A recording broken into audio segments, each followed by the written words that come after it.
Joey, what was the first thing that you can remember trying to sell as a kid? First thing that I was trying to sell, I remember in like baseball seasons, we would sell candy bars. And it wasn't like Snickers or like those type of name brand things. It was like these, I don't know if you remember this. There was like they came in a big box and you had Okay. a handle on it, and they were like these silver or gold wrappers with a white wrapper around it, and it was like a no name. But Was it I just like a remember I had to what, sell like a suitcase of these things. like 100 grand or 1,000 grand? What was the name of that bar? It didn't even have a name. It was just like chocolate bar with almonds or with nuts or without nuts. I mean, that was all it was. But I had to sell like a truckload just to buy my uniform or whatever it was. I don't remember what the purpose was, but it was something to do with baseball. All right. Well, my son Ryan right now has got the sales fever. Uh-oh. Yeah, he's decided he gets this little Lego magazine and he wants to be able to buy the Legos from it. And so he's been saving his money and he's gotten super motivated now to get the things that he wants. So he wants to sell things. So he got this little thing the other day in the mail that allowed him to build a jelly bean dispenser. So he goes and finds jelly beans that Megan has hidden up in the schoolroom for them whenever they do something good. You know, they get a little thing. And he's filled up his little jelly bean dispenser and he's walking around and says, jelly bean for 10 cents or 10 for $1. And he's all over people with them. So then he finds like this pack of Fun Dip. You remember Fun Dip from a kid? As Oh, a kid? also baseball days. Yes. I mean, who didn't like just straight sugar walking around with like blue lips and a red tongue? Straight sugar with a sugar stick. Exactly. It's just double sugar. So he takes us down the other day to my mom's house. We're down there. My sister's there. And he says, hey, Auntie Tara, you want to buy one of these for $4? Fun Dip. Yeah, like this is not even like the big like triple pack version. This is the single sample pack. No. Right? That you get for maybe 25 cents. He's trying to sell it for $4. And she's like, no, I'm sorry, I don't really want that. He goes, yeah, let's go ahead and buy it, and you can sell it to one of your sons when you get home. And she's like, yeah, Ryan, thank you for offering. I just don't think I need it. He goes, who cares if you need it? It's $4. Come on, $4. I'll give it to you. You're gonna love it. You know, like he has got like the pressure sales tactic down. He's like pushing. He's trying to throw in a little bit of logic in there. He's like, look, you can take this, you can sell it for $5 to your son. You can make $1 in this deal. No. We can make a transaction happen. I love this. Yeah. So he couldn't sell it and he's frustrated because he really needed $2, but Megan had told him that he was going to have tax, which he was really pissed off about. He didn't understand why he was going to have to pay someone tax on the Legos that he was going to buy because he needed $29 to buy the Lego, but she's saying, no, you're going to need at least another $2 for taxes on top of that. So that's the reason he was trying to sell it for $4. He only needed $2. But later on in the day, he's trying to, work this deal with me. He says, Dad, I've already figured this thing out. I'm gonna put my $27 down, and you're gonna put $2 down, and that's gonna allow us to buy it, and it's gonna be a good deal for you. Because he moved on from me giving him $2 to you're gonna go ahead and put your $2 in. I'm gonna put my $27 in. You see, I'm doing the heavy lifting in this situation, and because of that, it's a good deal. Man, so what was in it? What was in it for you? I was going to get to watch him build it and even participate in some of the playing. And it's a good deal, right? I mean, this is what we're trying to figure out. This is what money's about. You got to understand the value of money, which is what today's podcast is about. No doubt. It's not about Legos, not about Fun Dip. It's not about selling. It's about understanding the value of money. And I've been trying to help him understand the value of money. And that's the reason why he's trying to figure out ways that he can trade other things of value for money. And I love the concept of we kind of tying this back to how do we learn at a young age the value of money? How do we understand that money has a cost and that cost of money, it has to be accounted for in all things? Yeah. And I love the fact that we covered this. I wish I'd been Ryan's age when I learned this, to be honest with you. But it took me, as you know, multiple times of reading this in Nelson's book, Becoming Your Own Banker. If you've never read it, go out and get you a copy. We actually have a link on our website, wealthwithoutwallstreet.com/infinite banking. Go there. You can buy the book. But man, what a simple concept, but one that so few people understand, especially in the business community. And you and I, we talked about this in the show, but plenty of opportunities that people made mistakes with money because they didn't take this into consideration. Well, you have to understand the real rules of money in order to win the game. And this little simple concept, which has far-reaching implications to the success of people actually getting to their goals and getting there faster, because there's so many roadblocks, there's so many obstacles, there's so many hazards in this road of finance that we just haven't been taught. And I think today's concept, as you listen to this podcast, you will see what importance EVA has. Like, what does EVA even stand for? Why should I evaluate it and account for it in everything that I do? And then hopefully maybe you can share this with your kids as I share the value of money with mine. And I started teaching Ryan. I said, by the way, the fund dev, I know that you struggle to sell that, which, by the way, a little bit after the fact, he ended up consuming the fund dev, which is probably not shocker for an 8-year-old. But I told him, you learned a valuable lesson today, Ryan, that consumers are the ones who set the price. You can try to set value and you can posture a little bit, but ultimately what they're willing to pay is what the true cost is. But what they don't understand is what the cost of their dollar is if they do buy it. And you can learn that now at 8 years old, and you can determine whether or not it's really important for you to spend your $27 to buy this Lego, and what value or what expense will that have over your lifetime. So if you're interested in what EVA is and how you can apply this to your life and even potentially share this with kids, belly up with us as we jump into this interview.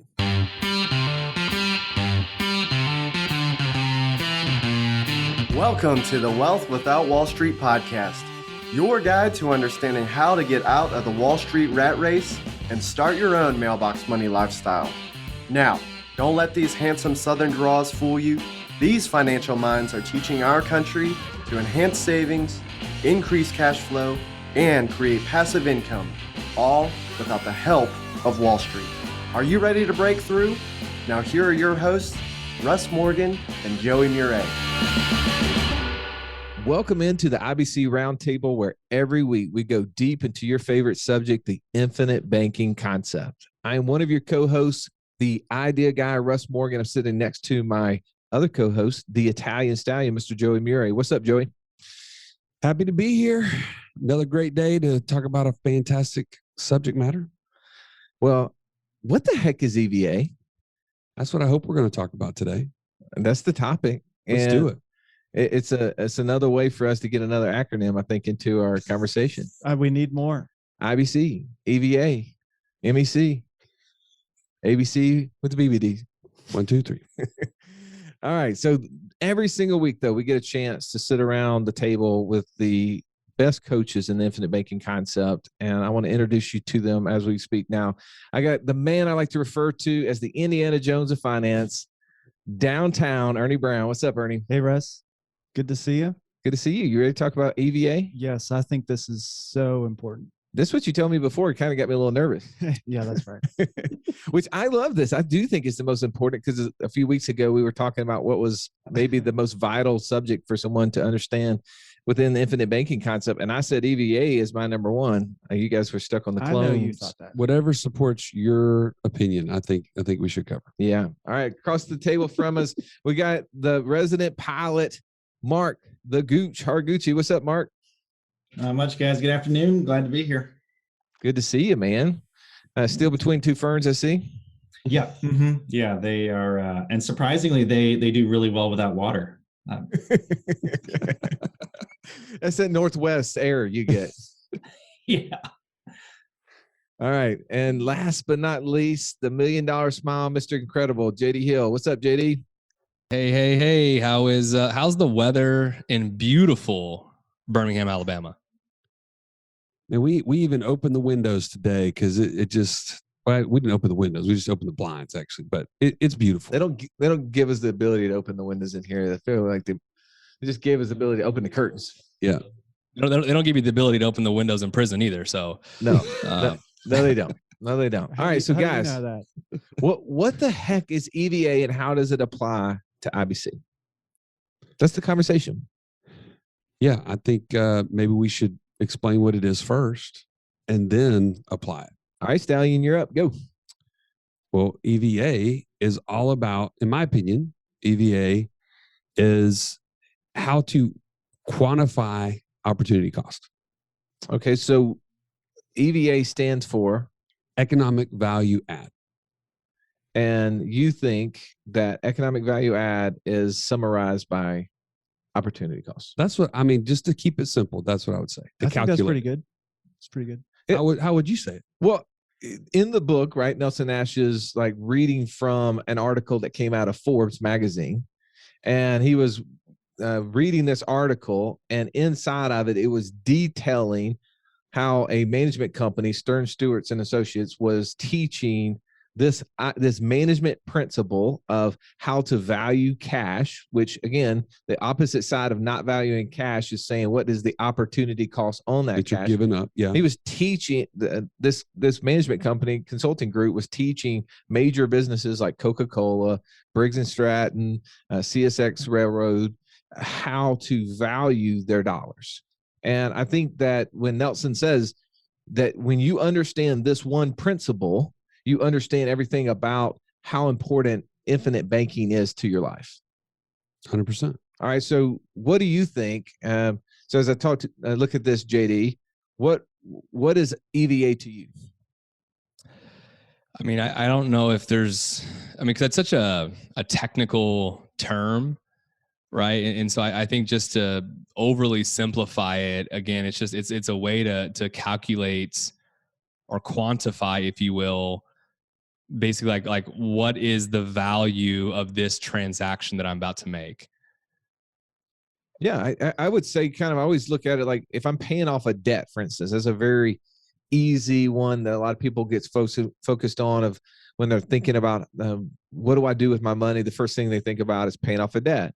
And so we would say, well, when implementing EVA into our life, we would have to say, what's the alternative to paying off that debt, right? Should I pay off, which debt should I pay off first? Which would be the one I should prioritize? Or if I don't pay off this debt, what could I earn on the money? Ernie, what does EVA mean to you? For me, just simply understanding, learning, and earning more or receiving more than the cost of your capital. Any way you would expound on that? Well, to Russ's example of paying off debt, I think we oftentimes look at the interest rate, and which is fine. It's not necessarily the worst thing, where we could be evaluating the cash flow. What is the payment that I'm making away from me? And I think a way to apply EVA is, what is it worth to be able to bring that cash flow back to me as it relates to, can I, on the equal and opposite side, take those same dollars to pay off a debt and go create an asset that creates an equal to or larger cash flow? Then I should do that. That's applying EVA. That's earning more than the cost of your capital. I'm going to jump in. Just when I first read this, I shared this with you guys ahead of time, but when I first read this, it didn't resonate with me. The concept of EVA? Yeah. To me, it was over my head. I kind of just glossed over it, moved on. And what I would say from a personal standpoint is, before understanding infinite banking and eventually understanding what EVA even meant, it was really like, in my mind, it was a no-brainer what I should do with my cash, right? It was, because if you think about before understanding about passive income, before understanding about the fact that you could have money in a location that grew from now until my death uninterrupted, I didn't know that any of that existed. So in my mind, it was just like, cash goes into my bank account. I can either use that to stay out of debt and not pay interest, or it's just going to sit, vacant in my checking account. It was just like, oh, well, no brainer. I'm going to pay off a debt, or I'm going to stay out of debt. And that was really the only value that I put on cash. But then when I understood that, no, wait, that money could be growing at 3 to 5% for the rest of my life, compounding, all of a sudden I was like, whoa, wait a minute. Like the cost of this vacation or this car or this fill in the blank, like that's a huge expense to me if it could have earned 4% for the rest of my life. No, Like that's nuts. it's huge. Mark, what's your thoughts on this? Well, I'm just really disappointed that you guys took this so low level, because really, EVA, if Get we're up going into to the talk clouds. acronyms, EVA can be broken down with the DIMS check, DIMS. So if you've got your pen and paper, go ahead and write this down because this is super high level for you.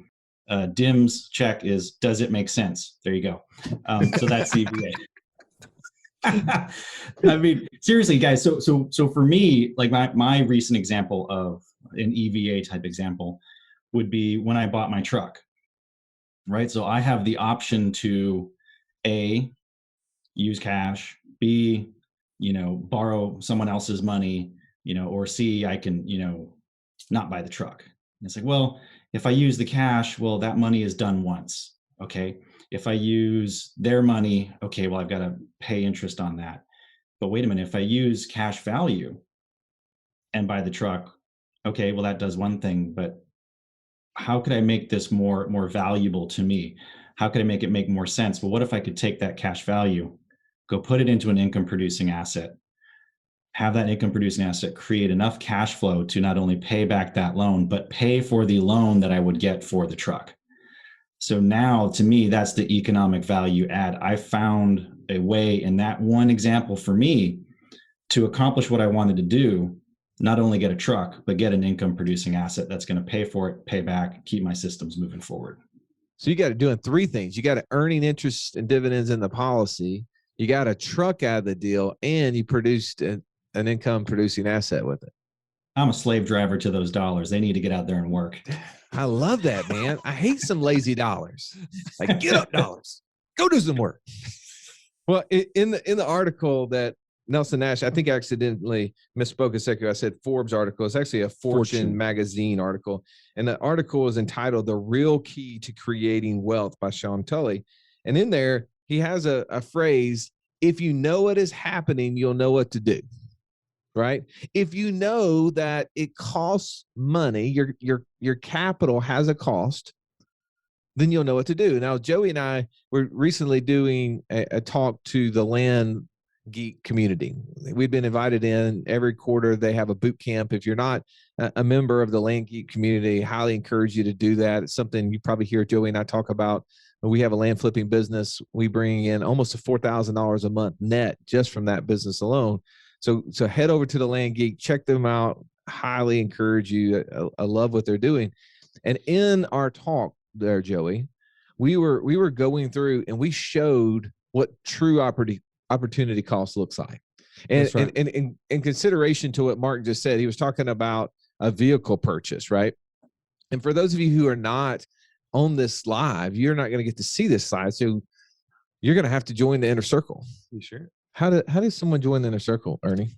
They can go simply to wealthwithoutwallstreet.com/inner circle. Very easy. And being a part of that, you not only get to participate in our live discussion, but also what you get to see is like the behind the scenes. You get to be a part of the group call that's happening.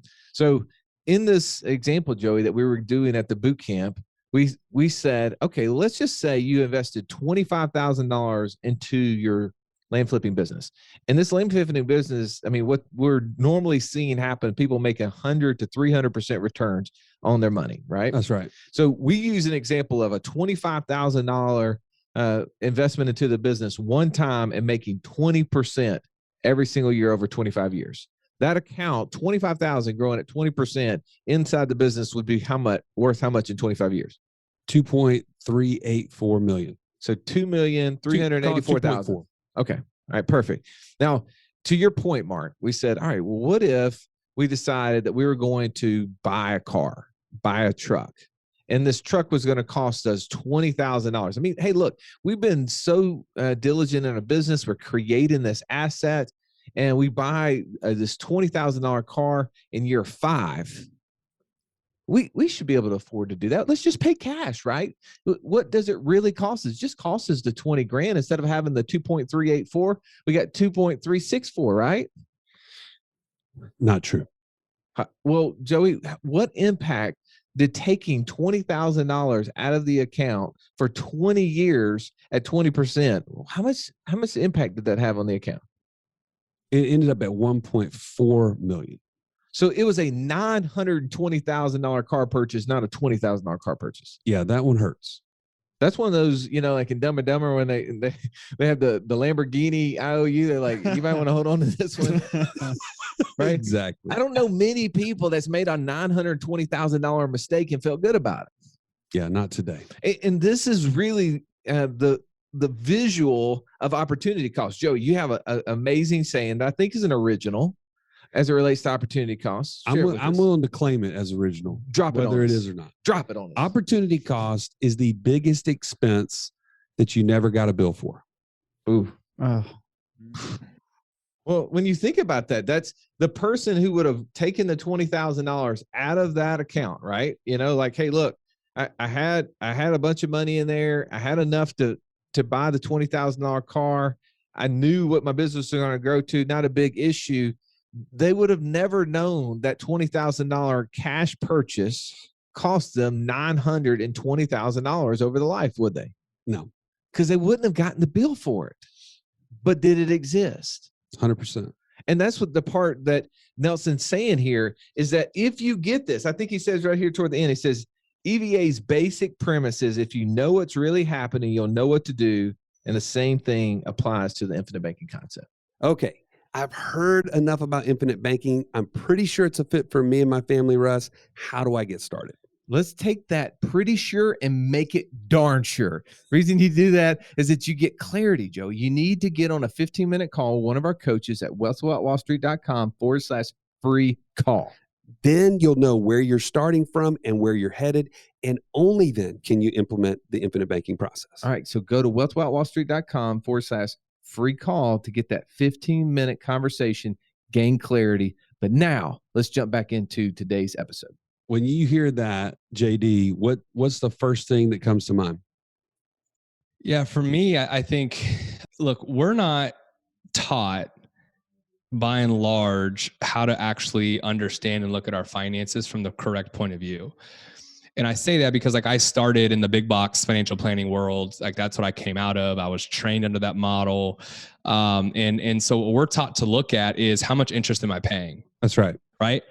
And when you think about all those types of things, what we're taught to do, to me, what comes to mind is, and this is not necessarily new to me, but is what I would say is the 4 rules of money, or rather the rules of the game, if you will.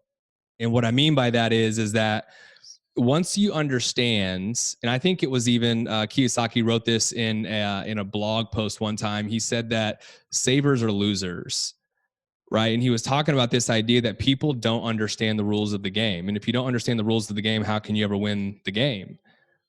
And there's basically 4 basic rules that once you understand, I think it really helps to kind of put things in proper context. And so high level, it's, they big corporations and government, right, is that they want your money, which that's obvious, right? I mean, they make and manufacture products to get your money, but they want your money. And number 2 is how do they want it, right? They want it every single month on auto draft. And I can't tell you how many auto drafts that I have right now, but it's too many. And that's a lot because my wife loves to shop, right? And she, God bless her, right? But we have a lot of auto drafts, but they want it automatically every single month, right? Systematically. The number 2 or 3, and this is really crucial, is how long do they want that money? As long as you'll give it to them. As long as I'll give it to them, right? They want it over a long period of time. And the last one, and this is really the kicker, and that is that they want to give as little back to you as possible or make it really hard to get. And so when you understand the way that institutions make particular products in light of those rules, right? They're designed to market in such a way to teach you not to pay attention on what's going on behind the screen or what's going on behind the curtain. Well, when you said that, it made me think back. I heard a guy say this a long time ago. He was talking about the rules of the game. And he gave this simple example, Ernie. He said, look, you remember playing tic-tac-toe, right? And we all would agree that tic-tac-toe is a simple game. I mean, I play it with my 8-year-old, Ryan. And he said, but think back to the first time you played it. Did you win? No. Yeah, you probably don't remember, but you know you didn't, right?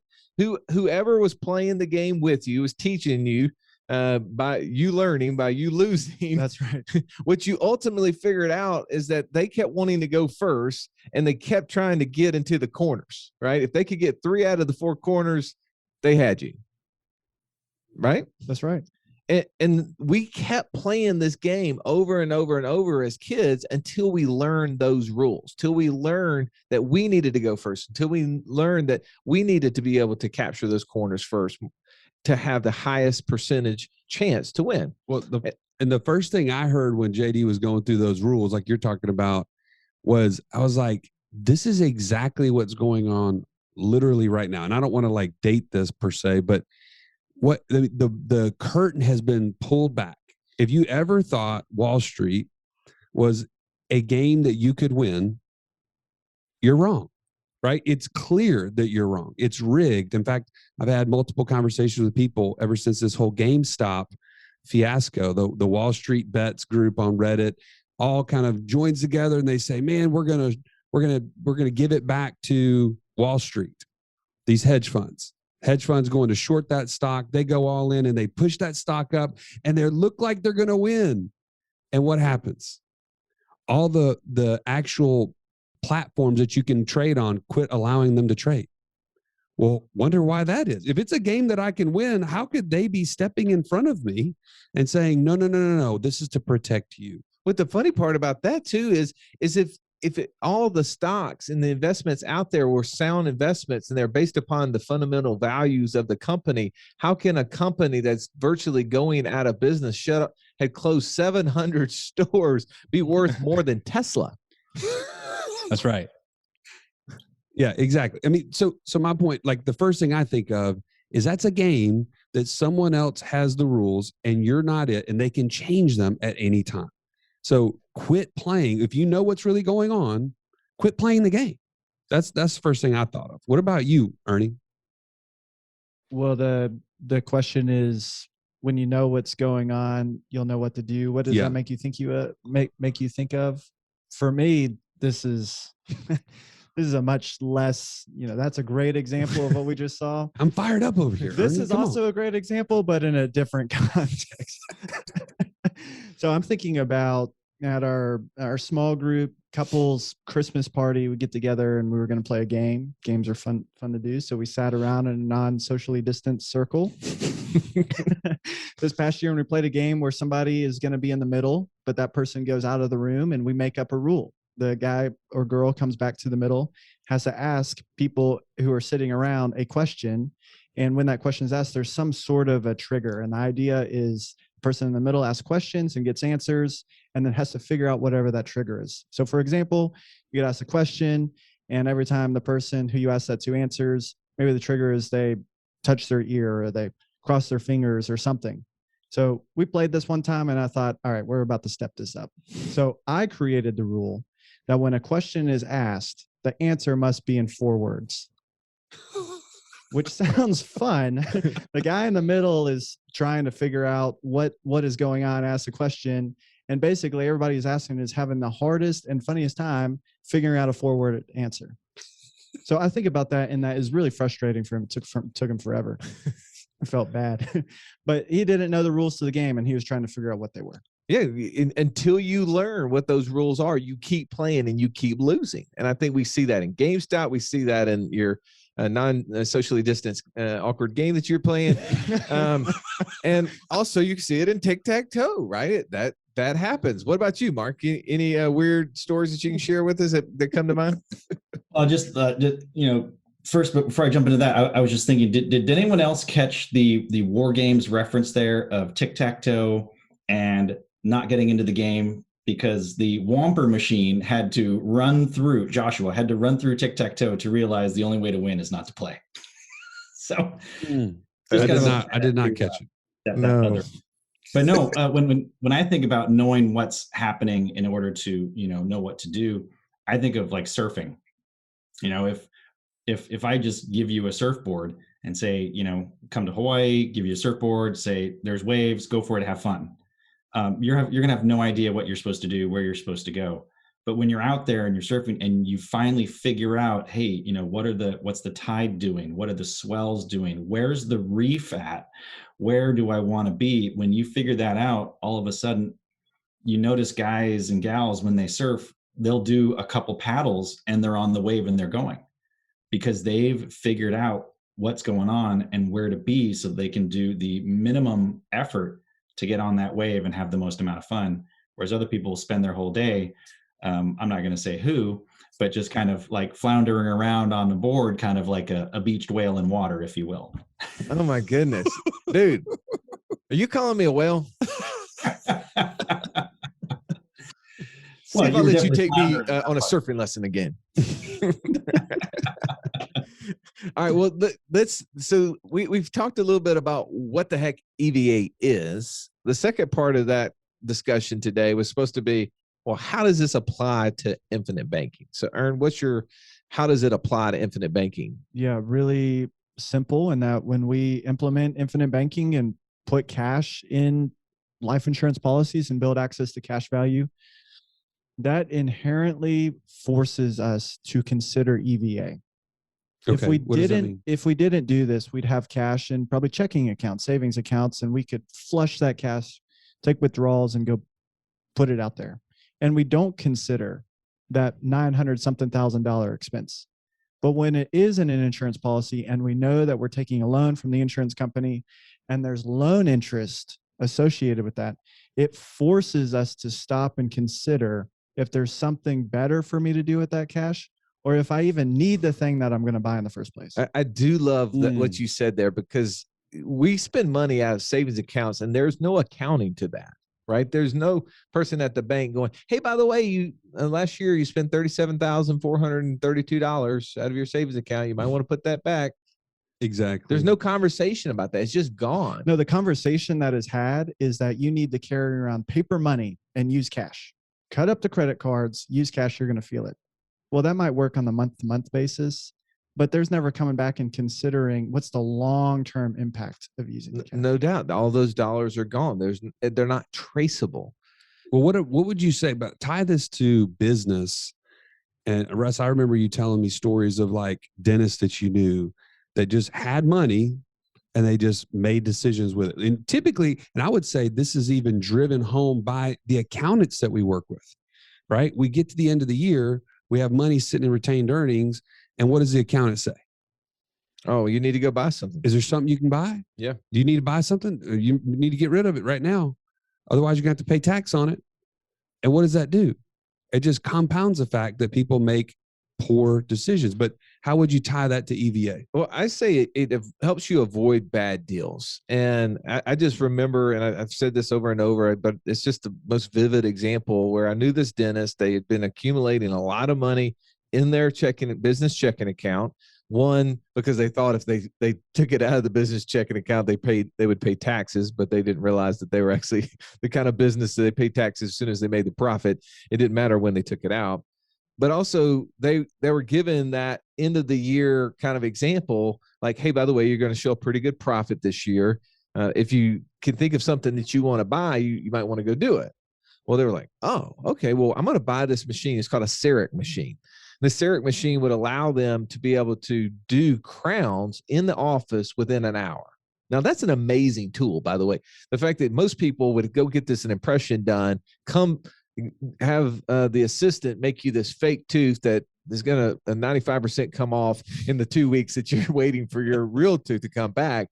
And then when you come back, they're going to try to put the tooth on you that the lab has made. And my wife would tell me about 25% of the time that didn't fit or it wasn't the right color and they have to send it back. So now here you are running around town with a fake tooth in your mouth that's probably going to come out. And you don't want to eat anything that's going to leave you looking, like a hockey player. You know what I'm saying? So here this dentist is, and they have $100,000. It's a really expensive machine. And they go, oh, this will be awesome. We'll take this $100,000. We'll buy this and we'll start producing more crowns. I save on taxes, and I make money. Exactly. The thing that they didn't look at is how many crowns do they normally do in a given month that fit the model that this one would actually work for. And so when it all was said and done, a couple of years goes by, and they're looking down and they're saying, man, I'm only bringing in a couple more crowns a month than I was doing because of this.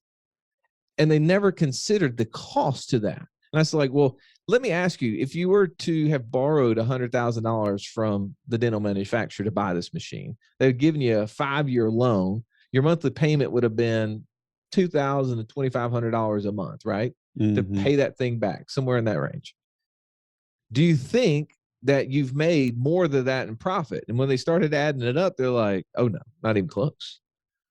I was like, if you would have had that math in front of you from the very beginning, would you have bought it? And they're like, oh no, because they would have gone and tried to figure out how much revenue would they actually create, as opposed to it was, I spend cash, I get money. And so I make money, as opposed to they really were going backwards, because had they had the $100,000 loan, they would have never did the deal. And so I think that that's a real evident thing. What about for you, Joey? Well, Mark was actually mentioned something beforehand that I felt like really tied this together with infinite banking. Well, for me, if I can recognize how banks make money, and if it's profitable for a bank to do that, well, then why wouldn't I want to bring that in myself, right?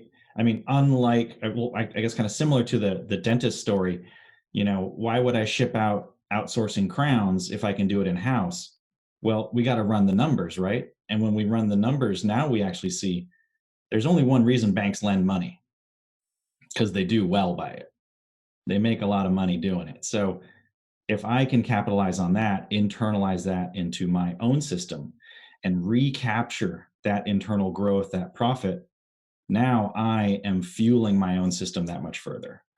So that's how I kind of tie that one in with the infinite banking concept, is recognizing the value of what some of those other actions would be.